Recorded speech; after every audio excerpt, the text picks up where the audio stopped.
भाड़ में जाओ डोनाल्ड ट्रंप।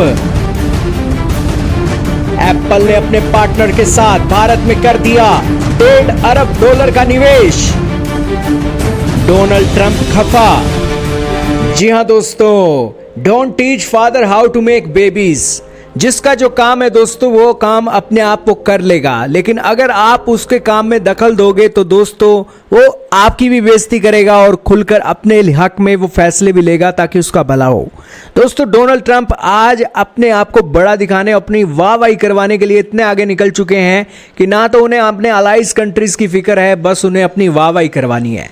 इसी चक्कर में उन्होंने दुनिया की सबसे नंबर 1 कंपनी कहे जाने वाली एप्पल के सीईओ की भी झाड़ लगा दी और उन्होंने कहा कि आपको भारत के अंदर मैन्युफैक्चरिंग के प्लांट नहीं खोलने चाहिए। बस फिर क्या था, एप्पल ने भारत की सरकार को पूरी सपोर्ट दी। डोनाल्ड ट्रंप को तो कुछ नहीं कहा, क्योंकि डोनाल्ड ट्रंप को कुछ कहा नहीं और डोनाल्ड ट्रंप कुछ कर देंगे। यही कारण है कि एप्पल ने दोस्तों शांति रखी और भारत की सरकार को कहा कि कोई बात नहीं, डोनाल्ड ट्रंप कुछ भी बोलते रहें, लेकिन हम भारत के अंदर निवेश और मैन्युफैक्चरिंग के जो गोल हैं उनको अचीव करके ही रहेंगे। और आज खबर निकल कर आ रही है कि डोनाल्ड ट्रंप के खफा होने के बावजूद एप्पल के पार्टनर ने भारत में कर दिया है $1.5 अरब का निवेश। हिंदुस्तान टाइम का आर्टिकल आपके सामने चल रहा है, लाइव हिंदुस्तान का, जिसके अंदर इस न्यूज़ की पुष्टि की जा रही है। दोस्तों, भारत के अंदर 3 मैन्युफैक्चरिंग के प्लांट हैं और $22 बिलियन के आईफोन बनाकर हमने बेचे हैं, जो पिछले साल के मुकाबले 60% से भी ज्यादा हैं। और हाल ही में एप्पल की एक पार्टनर कंपनी है होन हाई। दोस्तों, ये भारत में अपनी इकाई में $1.5 बिलियन के निवेश करने का फैसला ले रही है। ताइवान की कंपनी ने सोमवार को एक एक्सचेंज फाइलिंग में बताया कि यह निवेश उसकी सिंगापुर की सहायक कंपनी के माध्यम से किया गया है। होन हाई दक्षिण भारत में नए कारखाने बना रही है और उत्पादन क्षमता बढ़ रही है।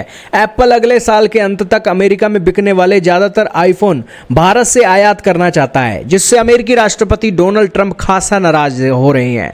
ट्रंप ने पिछले हफ्ते ही कह दिया था कि एप्पल के सीईओ टिम कुक से भारत में एप्पल की प्रोडक्शन रोकने को उन्होंने बातचीत की है। ट्रंप की टिप्पणियों से चीन के बाहर उत्पादन बढ़ाने की प्रक्रिया तेज हो गई है ताकि टैरिफ और तनाव के जोखिमों से बचा जा सके।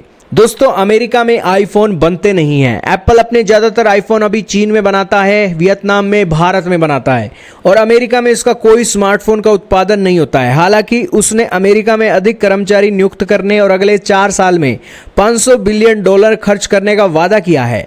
होन हाई भी अमेरिका में निवेश बढ़ा रही है ताकि टैरिफ जैसे जोखिमों से बचा जा सके। मनी कंट्रोल के मुताबिक भारत में बनने वाले ज़्यादातर आईफोन होन हाई के दक्षिण भारत के कारखाने में असेंबल किए जाते हैं। टाटा ग्रुप की इलेक्ट्रॉनिक्स मैन्युफैक्चरिंग यूनिट, जिसने विस्ट्रॉन कार्प का स्थानीय कारोबार खरीदा और पेगाट्रॉन कार्प के भारत के संचालन को चलाती है, एक अन्य प्रमुख सप्लायर है। पिछले साल एप्पल ने भारत में $22 बिलियन के आईफोन असेंबल किए, जो पिछले साल के मुकाबले 60% ज्यादा है। यह कदम कंपनी के चीन के विनिर्माण केंद्र के रूप में छोड़ने की रणनीति को दिखा रहा है। ट्रंप प्रशासन ने स्मार्टफोन और कंप्यूटर जैसे उत्पादों को फेंटेनल मुद्दे पर चीन पर दबाव बनाने के लिए लगाए गए 20% अलग शुल्क से अस्थायी छूट दी हुई है, लेकिन यह छूट अब खत्म हो गई है। भारत के स्मार्टफोन बाजार में एप्पल की हिस्सेदारी 8% की है और ब्लूमबर्ग की रिपोर्ट के मुताबिक वित्तीय वर्ष 2024 में कंपनी के उत्पादों की बिक्री लगभग $8 बिलियन तक पहुंच गई है। खैर दोस्तों, आपका क्या मानना है? एप्पल के अपने प्लान हैं और एप्पल इतनी बड़ी कंपनी है, इतना सारा उनके पास पैसा है, तो यही कारण है कि एक टाइम के अंदर वो डोनाल्ड ट्रंप को भी खुश कर सकते हैं, चीन को भी खुश कर सकते हैं, भारत को भी खुश कर सकते हैं, ताइवान को भी खुश कर सकते हैं और सारे गोल्स को वो अचीव कर सकते हैं। तो यही कारण है कि एप्पल भी उसी रास्ते पर चला हुआ है, भारत की नरेंद्र मोदी सरकार की तरह सबका साथ सबका विकास, ताकि भारत को भी खुश कर दे और डोनाल्ड ट्रंप को भी खुश कर दे। लेकिन आपका क्या मानना है? कमेंट सेक्शन में बताइएगा।